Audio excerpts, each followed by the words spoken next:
Pac-Man is celebrating its 45th anniversary in 2025, and to celebrate, Bandai Namco made a dark dystopian Metroidvania starring a possibly nefarious incarnation of the gaming icon called Shadow Labyrinth, and follows up on a bizarre short film from last year's Amazon Prime series Secret Level. Happy birthday, Pac-Man! Hope you like dark sci-fi? To say this is a weird proposition is an understatement. Setting aside the provocative setup, Shadow Labyrinth is actually a really fun Metroidvania game. It's not an all-timer, but this is a well-built adventure that features a wealth of novel exploration, clever map layouts, and wild references to Bandai Namco's bafflingly comprehensive timeline. Let's back up and set up the story, or at least as best as I can, because some of this honestly goes way over my head. Across a decent number of their legacy arcade games, Bandai Namco has been keeping a unified timeline for the United Galaxy Space Force, or UGSF. It includes the likes of Galaga, Galaxian, Bosconian, and Xevious. Mr. Driller and Dig Dug factor into this timeline, Cybersled too. Oddly enough, Pac-Man hasn't been a main part of it until now. Shadow Labyrinth is set far at the end of the timeline, with the galaxy in some sort of ruin after all the wars and events of all the other games. You control Swordsman number 8, who wakes up and is greeted by a Pac-Man looking fella named Puck. The voiceless swordsman is then guided by Puck throughout different environments, with the goal of escaping the planet and completing the mission Puck has been trying to finish for years. Plot is thrown at you a lot, with talk of wars and operations and all sorts of names you might have the urge to search for online to see if it's tied to like Cybersled or Starblade or something.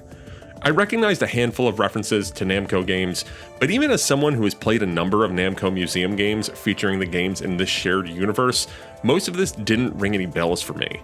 But the writing here is tight enough that I'm willing to overlook some of the absurdity of this story, especially as the Pac-Man ghosts are charmingly worked into it as recurring enemies referred to as like G-hosts or ghosts that also occasionally force you into a Pac-Man maze.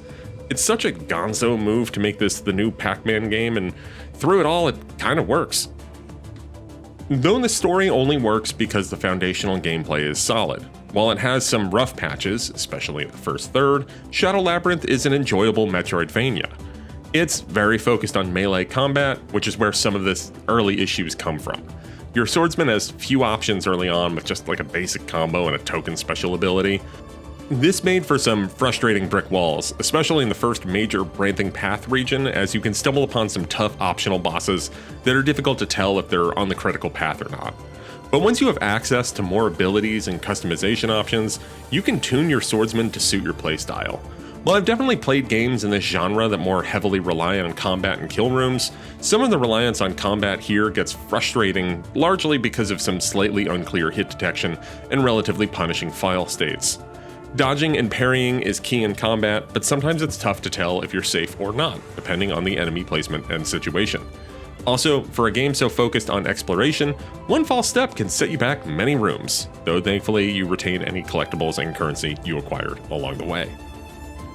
In addition to a slate of unlocks that serve as dual-purpose combat and exploration tools, like an air dodge with horizontal movement and a grapple, you can also equip a variety of perks.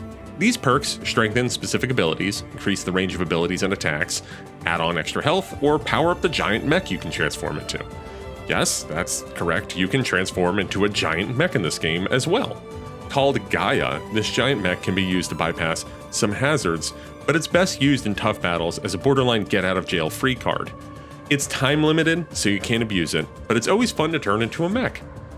Gaia also introduces a bizarre mechanic where you devour enemies after you kill them to earn materials that are then used to buy perks and items and other stuff along the way. I understand Pac-Man eats things, and this keeps that element alive, but adding in materials as another thing to track as you play this game felt like overkill. Shadow Labyrinth is surprisingly big, following a lot of twists and turns of the story. It's in the ballpark of like 15 or so hours to completion, with 100%ing adding a lot more. The different areas you visit have both visual and structural variety. A forest you visit has a lot of branching paths and dead ends, but then a futuristic-looking tower has a relatively straightforward climb with more of a hub-and-spoke layout. While I primarily played the game on Switch 2, this game is available on both Switch 1 and Switch 2, with a free upgrade available if you buy it on Switch 1. The Switch 2 version runs on 4K and 60 frames per second, though I experienced some slowdown during more intensive moments. Meanwhile, over on Switch 1, you're still getting 60 frames per second, but the resolution is dropped down to a max of 720p. Loading times are also slightly longer, though not excessively so.